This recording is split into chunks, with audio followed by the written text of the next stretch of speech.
Praise the lord. అందరూ రాత్రంతా ప్రశాంతంగా పడుకొని గాఢ నిద్రపోయి క్షేమంగా ఈ నూతన దినంలో మేల్కొన్నారండి. మరి గడిచిన వారమంతా తండ్రి నూతన నెలలో నూతన వారం మొదటి వారం అంతా తండ్రి ఎంత భద్రంగా మనల్ని కాపాడాడు కదా. ఒక పక్క వర్షాలు వచ్చినా సరే మనకి ఎటువంటి ప్రాబ్లం రాలేదు, ఎటువంటి ప్రమాదం మనకు జరగలేదు, మనకు గాని మన బిడ్డలకు గాని మన బంధువులకు గాని జరగలేదు కదా. మరి అంత భద్రత ఇచ్చిన తండ్రికి ఒక్క థ్యాంక్సే కదా తండ్రి కోరుకుంటుంది.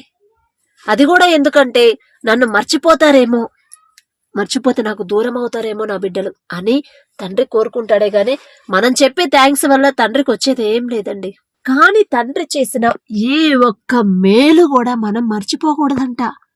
అదే బైబిల్లో దావీదు గారు చెప్తారు. అందుకే ఆయన అంత గొప్పవాడు ఎందుకయ్యాడంటే ఇందుకే, నా ప్రాణమా యెహోవాను సన్నతించుము, నా అంతరంగమునున్న సమస్తమా యెహోవాను సన్నతించుము, నా ప్రాణమా యెహోవాను సన్నతించుము, ఆయన చేసిన ఉపకారములలో దేనిని మరువకము, ఒక్కటి కూడా మర్చిపోవద్దు, అది చిన్నదైనా పెద్దదైనా సరే అని ప్రాణానికి మనసుకు చెప్పుకుంటున్నాడు దావీదు గారు.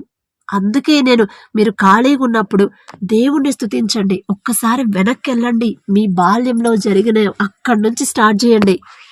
తండ్రి చేసిన ప్రతి మేలు ప్రతి ఉపకారం జ్ఞాపకం చేసుకునే తండ్రిని స్తుతిస్తే ఇక తండ్రికి ఎంత ఇష్టం అంటే దావీదు గారిని ఎలాగైతే ఆశీర్వదించాడు, ఆయనతోనే ఆశీర్వాదం ఆగిపోయిందా?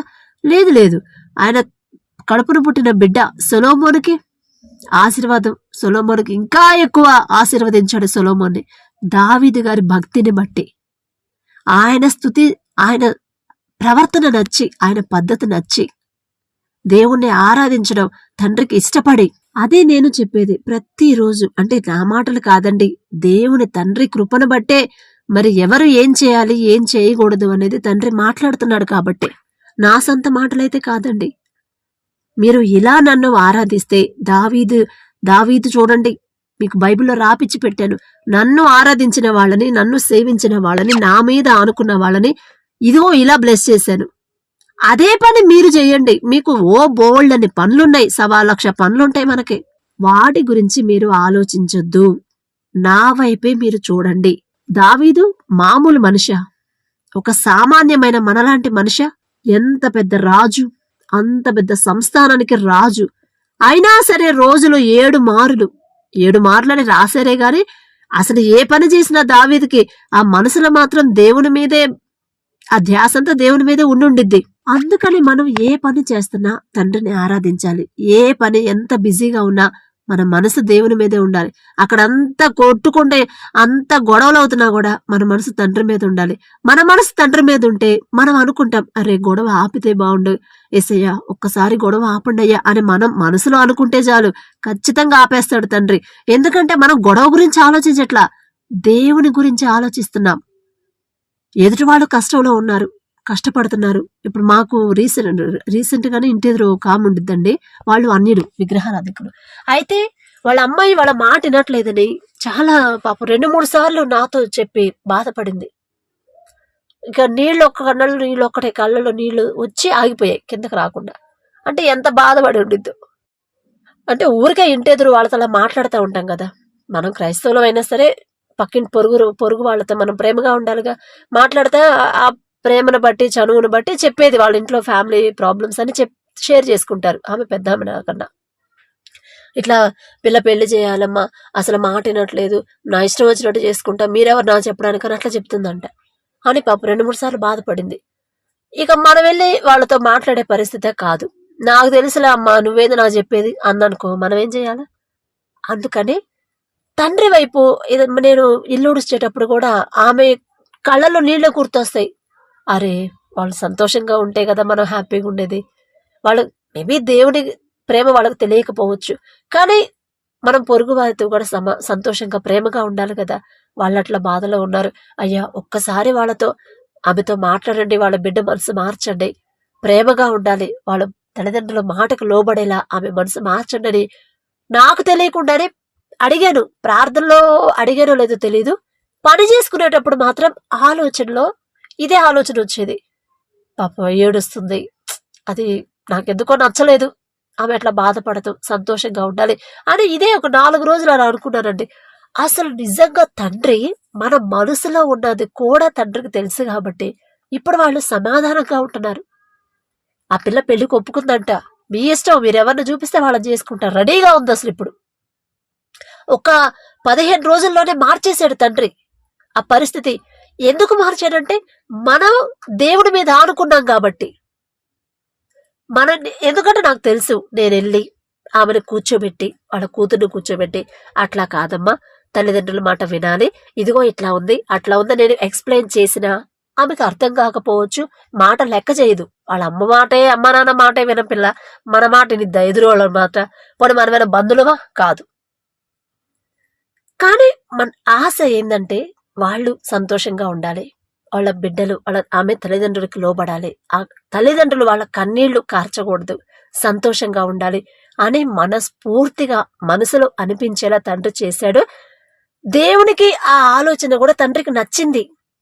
ఎందుకంటే మన ప్రవర్తన తండ్రికి నచ్చింది కాబట్టి, ప్రతి విషయంలో దేవుని మీద ఆధారపడుతున్నామని తండ్రికి తెలుసు కాబట్టి అనుకున్నానంతే. ప్రార్థనలో కూడా ఎక్కువ అడిగానో లేదో నాకు గుర్తులేదు, కానీ పని చేసేటప్పుడు మాత్రం ఖచ్చితంగా నాకు అనిపించింది, ఆమె ఆడవకూడదు ఇంకోసారి, యేసయ్యా వాళ్ళ పరిస్థితులు మార్చయ్యా, వాళ్ళ అలా బాధలో ఉంటే సంతోషంగా నాకు మనశ్శాంతి లేదయ్యా అని ఎప్పుడైతే తండ్రిని ఒక 2-3 సార్లు అనుకున్నానో ఒక నెల రోజుల్లోనే పరిస్థితి మార్చేశారండి. నెల రోజులు కూడా కాదు, ఒక 15 రోజుల్లోనే. అంతకుముందు మాట్లాడేది ఆమె ఇప్పుడు మాట్లాడుతున్నా సరిగ్గా. ఏందండి అంటే చూస్తే అర్థమవుతుంది, ఆమె పెళ్లి ఒప్పుకుందని తెలిసింది, ఆ సంబంధాలు చూస్తున్నారని తెలిసింది, ఉద్యోగం కూడా చేస్తుంది. ఉద్యోగం లేదు అంత ముందు దాకా, జాబ్ కూడా వచ్చిందంట. తండ్రి మనం ఒకటే అడిగింది, కానీ ఎన్ని చేశాడో చూడండి.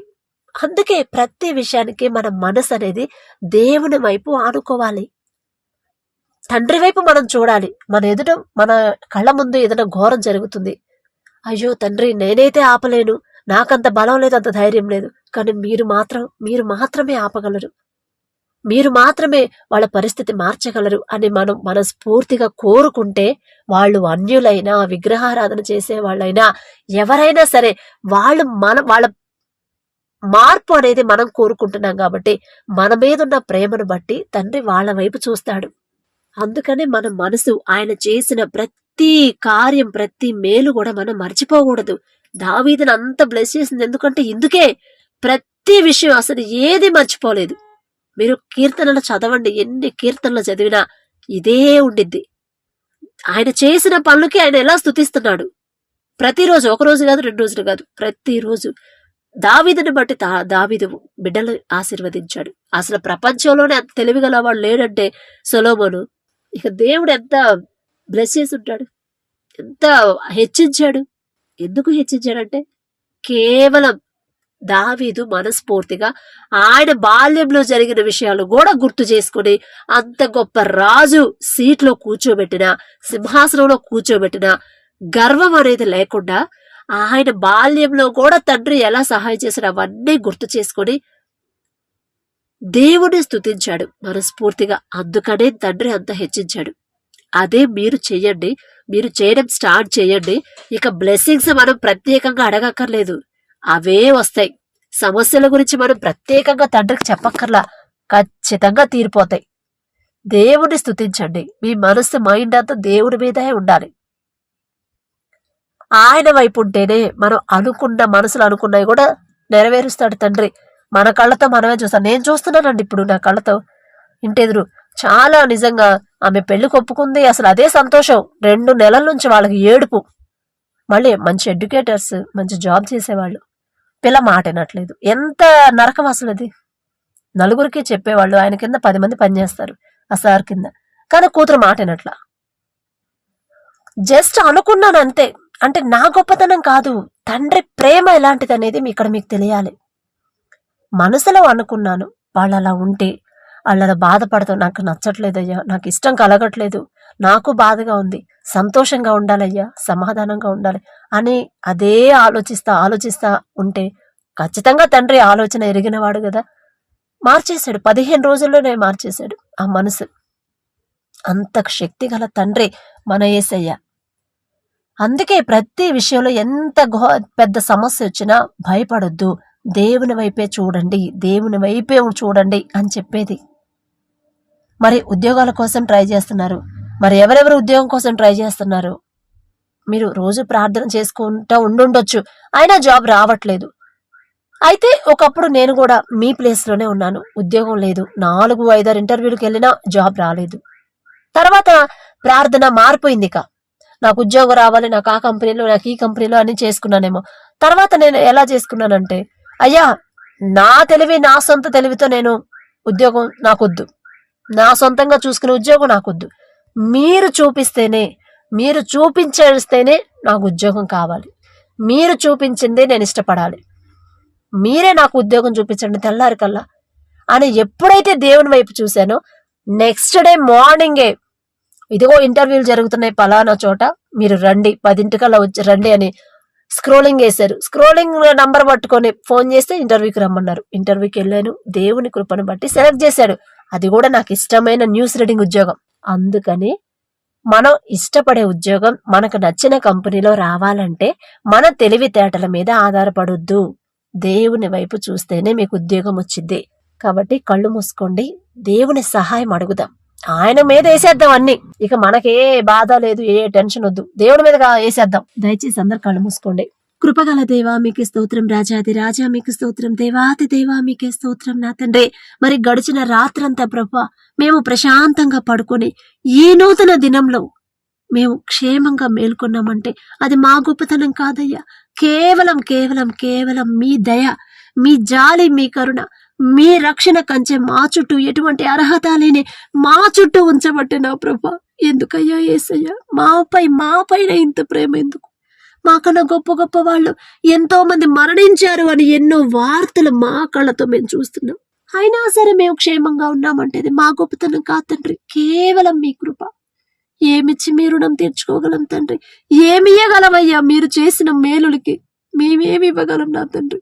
మరి ఎవరైతే ప్రభా ఈ ప్రార్థనలు ఏకీభవిస్తున్న వాళ్ళలో ఉద్యోగాల కోసం ఎవరైతే ఎదురు చూస్తున్నారో, ఎంతగా ఆశపడుతున్నారో నా ప్రభా, ఉద్యోగం ట్రయల్స్ అయితే చేస్తున్నాను కానీ ఉద్యోగం దొరకట్లేదు అని ఎవరైతే బాధపడి నిరుత్సాహంలో ఉన్నారో, ఒక్కసారి వారి వైపు చూడండి ప్రభా, ఒక్కసారి వారితో మాట్లాడండి.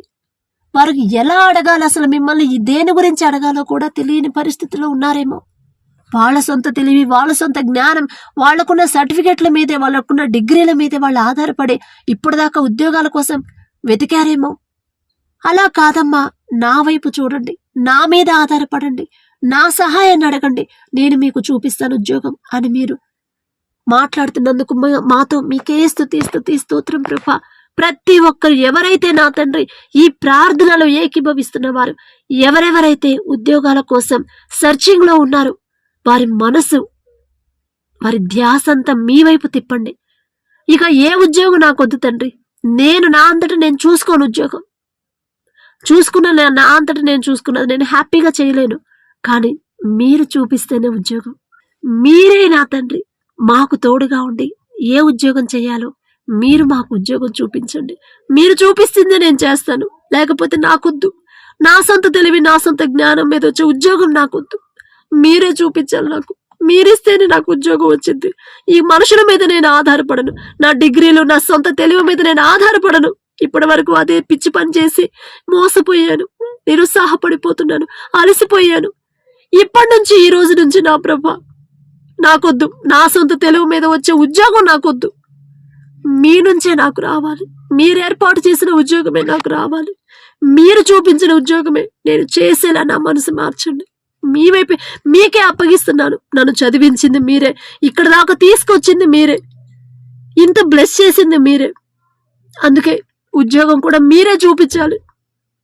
మీరే చూపించిన దాకా నేను మిమ్మల్ని వదిలిపెట్టను.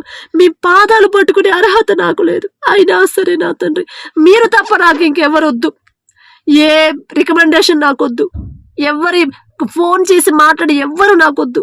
మీరే, మీ నుంచి, మీ ద్వారానే నాకు రావాలి ప్రభా. ప్రతి ఒక్క బిడ్డ మరి ఉద్యోగం కోసం ఎదురు చూసే ఆసక్తిగా ప్రభా ఎవరైతే జాబ్ రావాలని కోరుకుంటున్నారో ప్రతి ఒక్కరితో మీరు మాట్లాడండి. ఇలాంటి ప్రార్థన వారికి అలవాటు చేయండి. పూర్తిగా మీ మీదే ఆధారపడేలా వారి మనసులు మార్చి వారు కోరుకున్న ఉద్యోగం మీరు ఏర్పాటు చేస్తేనే అది క్షేమంగా ఉండిద్ది నా తండ్రి. వర్క్ ప్రెషర్ లేని ఉద్యోగం నా తండ్రి.